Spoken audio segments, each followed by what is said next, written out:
आर्या की car hospital के बाहर आकर रुकी। ये वो हॉस्पिटल नहीं था जहां कल अनिका आई थी। ये वो हॉस्पिटल था जहां अनिका अध्या के साथ आई थी जब मॉल के बाहर उसका माइनर एक्सीडेंट हो गया था। आर्या गहरी सांस लेकर बोला, भाभी आप यहाँ क्यों आई हैं? आप ठीक तो हैं ना? आर्या की परवाह देखकर अनिका बोली, मैं ठीक हूँ, बस मुझे अपनी टेस्ट रिपोर्ट लेनी थी। माँ को अगर बताती तो वो परेशान हो जाती। आप भी घर में किसी को मत बताना। आर्या ने सिर हिलाते हुए ओके बोल दिया। अनिका बोली, आप यहीं रुकिए, मैं अभी आती हूँ। अपनी बात पूरी कर अनिका हैंडबैग लेकर बाहर आ गई। अक्षिता की कार आर्या की कार से कुछ दूरी पर खड़ी थी। अनिका को बाहर निकलते देख अक्षिता बोली, ये हॉस्पिटल मॉल कब से बन गया? ये यहाँ क्यों आई है? अक्षिता ने अपने मुंह पर मास्क लगाया और स्कार्फ पहनकर अनिका के पीछे पीछे चली गई। अनिका एक डॉक्टर के केबिन में गई और उनसे बात करने लगी। अक्षिता केबिन के बाहर कान लगाए खड़ी थी, पर उसे कुछ सुनाई नहीं दे रहा था कि अंदर क्या बातें हो रही हैं। वो गुस्से में झुंझलाकर बोली, अब कैसे पता चलेगा कि ये डॉक्टर से अंदर क्या बात कर रही है? वो एक हाथ का पंच बनाकर दूसरे हाथ की हथेली पर गुस्से में मार रही थी कि तभी डोर खुलने की आवाज आई। अक्षिता फौरन ही पलटकर जाने लगी। वो जल्दबाजी में एक नर्स से टकरा गई और उस नर्स के हाथ में पकड़ा सामान नीचे गिर गया। अक्षिता जल्दी से बोली, so sorry, I am really sorry. वो नर्स उस पर गुस्सा करने लगी। अनिका केबिन से बाहर आई और शोर सुनकर उस तरफ देखने लगी। अनिका हौले से मुस्कुराई और चली गई। आर्या अनिका को घर ड्रॉप कर ऑफिस चला गया। वो ऑफिस आया तो कल की घटना के बारे में बात करने वो अर्नब के केबिन में गया, पर वहां अर्नब नहीं था। आर्या सोचते हुए खुद से बोला, लगता है रौनित भाई और अर्नब भाई दोनों वहीं गए हैं। आर्या वापस अपने केबिन में चला गया। अर्नब उन दोनों आदमियों के सामने बैठा था। उसके इशारे करने पर गार्ड ने दोनों आदमियों के ऊपर गर्म पानी डाल दिया। दोनों दर्द में बुरी तरह चीख पड़े। अर्नब ने एकदम रिलैक्स होकर कहा, तो क्या अब भी तुम दोनों अपना मुंह नहीं खोलोगे? दोनों दर्द में कराहते हुए बोले, हमें ये नहीं पता कि उनकी क्या दुश्मनी है उन लोगों से, बस हम उनका नाम जानते हैं। रौनित ने आगे आते हुए पूछा, क्या नाम है उनका? रघु बोला, 2 दिन पहले हमारे भाई से मिलने 2 आदमी आए थे। उन्होंने अपना नाम डेविड और रॉय बताया था और उस परिवार को मारने के लिए कहा था। उनकी शर्त थी कि उनकी मौत एक हादसा लगनी चाहिए, इसलिए हम उन्हें घर में आग लगाकर मारने वाले थे।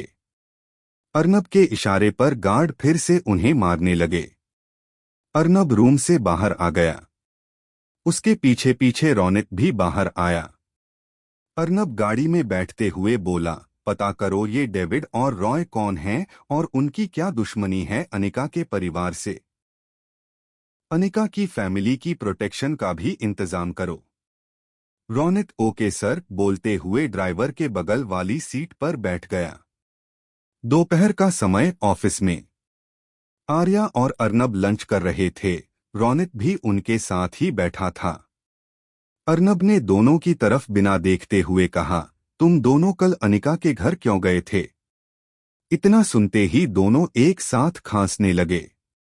अर्नब ने दोनों को एक नजर देखा और पानी का गिलास उनकी तरफ बढ़ा दिया। दोनों ने पानी पीकर एक दूसरे को देखा। अर्नब फिर बोला, क्या हुआ? तुम दोनों एक दूसरे को ऐसे क्यों देख रहे हो? आर्या जल्दी में बोला, कुछ नहीं भाई। अर्नब ने फिर से सवाल किया, तो फिर बताओ तुम दोनों कल क्या कर रहे थे वहां? पर दोनों की ही समझ नहीं आया कि वो अर्नब से क्या कहें। रौनित के जाने की वजह अर्नब जानता था, पर आर्या का वहां जाना उसे समझ नहीं आया।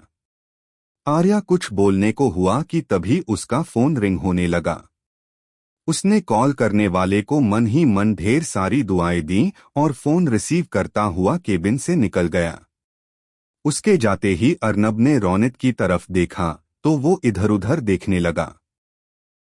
फिर आंखें बंद कर गहरी सांस लेकर बोला, मैं और सुरभि कॉलेज में साथ थे, वो मेरी क्लासमेट थी। अर्नब ने इंटरेस्ट लेते हुए कहा, हम आगे? रोनित अपनी बात को जारी रखते हुए बोला, फिर अचानक से उसने कॉलेज आना छोड़ दिया और जब मैं उससे मिलने उसके घर गया तो उसने घर भी बदल दिया था। पर जब अनिका जी के कहने पर उनके घर गया तो दोबारा सुरभि को देखा। काफी टाइम हो गया था पर फिर भी उसने मुझे पहचान लिया। रोनित एक सांस में सब बोल गया। उसके चुप होते ही अर्नब बोला, कल क्यों गए थे, ये तुमने अभी तक नहीं बताया। रोनित मन ही मन खुद से बोला, लगता है सर सब जानकर ही रहेंगे, अरे कुछ तो छोड़ दो। रोनित ने हिम्मत कर अर्नब की तरफ देखा तो वो अभी भी उसे ही देख रहा था। रोनित गहरी सांस लेकर बोला, मैं उसे कॉलेज टाइम में पसंद करता था और जब उसे प्रपोज करने का सोचा तो वो अचानक से गायब हो गई। उसे दोबारा देखा तो एक बार फिर मुझे उससे प्यार हो गया। इस बार वो फिर गायब न हो जाए, ये सोचकर मैंने उसे अपनी फीलिंग्स बता दी पर उसने अभी तक जवाब नहीं दिया सर। कल रात वो बताने वाली थी कि उसकी मर्जी क्या है, इसलिए मैं कल उसके घर गया था। अर्नब रोनित की बात सुनकर हौले से मुस्कुरा दिया।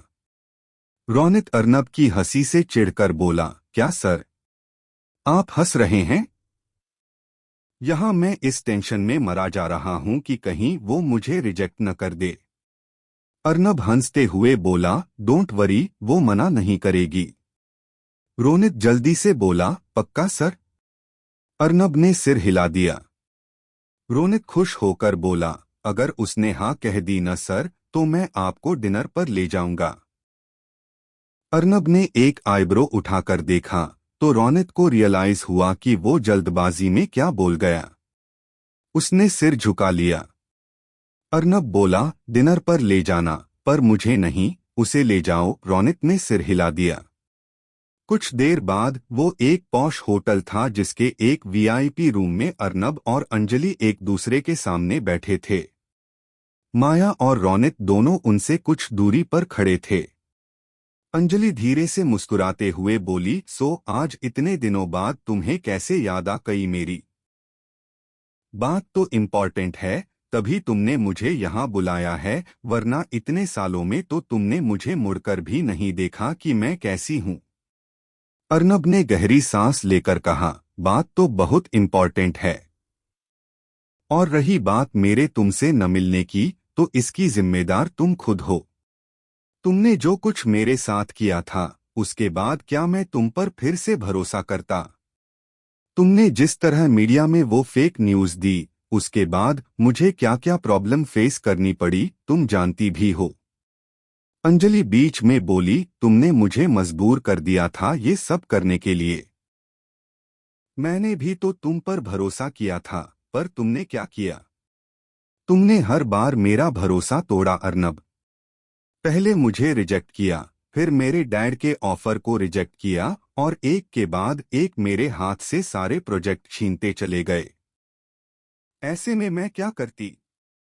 अर्नब बोला, लाइफ में प्रॉब्लम आने का मतलब ये नहीं है कि तुम गलत रास्ते पर चल पड़ो। मैंने पहले भी कई बार तुम्हारी हेल्प करने की कोशिश की, पर तुमने खुद ही मना कर दिया। अंजलि गुस्से में चिल्लाते हुए बोली, हाँ तो क्या करती? अपने डैड के कातिल से मदद लेती। अर्नब की भौहें तन गईं। अंजलि बोली, मैं वो दिन कभी नहीं भूल सकती अर्नब, कभी नहीं। अर्नब दांत पीसते हुए बोला, तुम बार बार अंकल की मौत का इल्जाम मुझ पर क्यों लगा रही हो? अंजलि गुस्से में अर्नब को घूरते हुए बोली, क्योंकि उनकी मौत तुम्हारी वजह से हुई है। अगर तुमने उस दिन डैड का साथ दिया होता तो आज वो मेरे साथ होते। पर नहीं, तुम्हें तो सबके सामने हीरो बनना था ना। उस रात मैंने अपने पापा ही नहीं, अपना सब कुछ खो दिया और तब से ही अर्नब मैं तुमसे नफरत करती हूँ, बहुत नफरत। और ट्रस्ट मी, तुम्हें बर्बाद करने का मैं एक भी मौका नहीं छोड़ूंगी। अर्नब बोला, इतना गुस्सा भरा है तुम्हारे मन में मेरे लिए? एक टाइम था जब तुम मेरे लिए सबसे लड़ जाती थी, रैना से भी। जब भी मेरी और रैना की लड़ाई होती, तुम हमेशा मेरे साथ देती। हमारी दोस्ती पर सब प्राउड करते थे अंजलि। अंजलि फिर गुस्से में बोली, वो अतीत है और आज मैं सिर्फ तुमसे नफरत करती हूँ और तब तक करती रहूंगी जब तक मैं अपने डैड का बदला नहीं ले लेती। अर्नब ने सिर हिलाते हुए कहा, तुम्हें समझाना बेकार है क्योंकि तुम समझना ही नहीं चाहती। मैंने अंकल को अकेले में भी समझाया था पर वो नहीं माने, इसलिए मुझे उन्हें सबके सामने एक्सपोज करना पड़ा। और उस रात सिर्फ तुमने अपने डैड को नहीं खोया था, मैंने भी अपने डैड को खोया था। जितना दर्द तुम्हें हुआ था उतना ही दर्द मुझे भी हुआ था। जब गुस्सा शांत हो जाए तुम्हारा, तो ठंडे दिमाग से सोचना, तुम्हें समझ आ जाएगा कि कौन सही था और कौन गलत। अंजलि रूड टोन में बोली, तो तुमने मुझे यहाँ इसलिए बुलाया था? अर्नब खड़ा होकर अपना ब्लेजर ठीक करते हुए बोला, रीजन कुछ और था, पर तुम्हें देखकर नहीं लगता कि तुम उसे समझोगी भी। अपनी बात पूरी कर अर्नब जाने लगा, फिर डोर के पास रुककर बिना अंजलि की तरफ देखे बोला, आई होप अर्चित तुम्हारी तरह न सोचता हो। इतना बोलकर अर्नब बिना खाना खाए चला गया और उसके पीछे रौनित भी चला गया। उसके जाते ही अंजलि ने जोर से अपना हाथ टेबल पर पटका और गुस्से में हांफने लगी।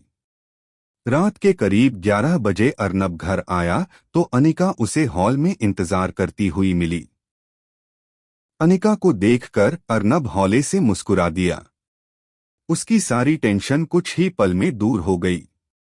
अनिका का मुस्कुराता हुआ चेहरा उसके सारे दर्द को भुला गया था। वो अनिका के करीब जाकर उसके गले लग गया और उसे अपनी बाहों में भर कर बोला, थैंक यू मेरी जिंदगी में आने के लिए। अनिका हौले से मुस्कुरा दी और उसके गले लगे हुए ही बोली, आपने खाना खाया? अर्नब धीरे से भनभनाया पर फिर भी अनिका को उसकी बात समझ आ गई। अनिका बोली, आप फ्रेश हो जाइए, मैं आपका खाना कमरे में ले आऊंगी। अर्नब अलग हुआ और उसके माथे को चूमकर सीढ़ियां चढ़ गया। अनिका तब तक अर्नब को देखती रही जब तक वो अपने कमरे में नहीं चला गया। उसके कमरे में जाते ही अनिका बाहर चली गई। वो लॉन में आई तो एक शख्स उसकी तरफ पीठ किए खड़ा था और ऊपर की तरफ आसमान को घूर रहा था। आप आ गए, अनिका की आवाज सुनकर वो शख्स उसकी तरफ मुड़ा। वो शख्स कोई और नहीं बल्कि रौनित था। रौनित अनिका के पास जाते हुए बोला, आपने मुझे इस वक्त यहाँ क्यों बुलाया? अनिका ने कहा, मुझे आपकी मदद चाहिए। रौनित भौहें सिकोड़कर बोला, मदद? कैसी मदद? अनिका बोली, मैंने आपको एक नंबर सेंड किया है, मुझे इस नंबर की पूरी डिटेल चाहिए। रौनित बोला, ये नंबर किसका है? अनिका सिर हिलाते हुए बोली, अगर मुझे पता होता तो मैं आपसे क्यों कहती। सॉरी, मैं निकालता हूँ इस नंबर की डिटेल। इतना बोलकर रौनित जाने लगा तो अनिका उसे रोकते हुए बोली, एक बात और कहनी थी। रौनित रुक गया और पलटकर उसे देखने लगा। इस बारे में आप अर्नब जी को कुछ मत बताइएगा प्लीज, जीजा जी। रौनित चौंक गया, उसका ध्यान जीजा जी पर अटक गया। रौनित हैरानी से बोला, क्या कहा आपने मुझे? रौनित को लग रहा था जैसे उसने गलत सुन लिया है, इसलिए वो दोबारा पूछकर कंफर्म कर रहा था। अनिका मुस्कुराते हुए बोली, जीजा जी, अब दीदी से शादी के बाद आप मेरे जीजू ही तो बनेंगे। क्या अब आप मेरी इतनी सी बात मान सकते? रौनित अनिका की बातों को इग्नोर कर बोला, तो क्या सुरभि की हाँ है? अनिका सिर हिलाते हुए बोली, हाँ। क्यों, दी ने आपको अभी तक नहीं बताया? रौनित को कल रात का ख्याल आया जब वो सुरभि से बात करने गया था और वो लोग उसे मिल गए थे।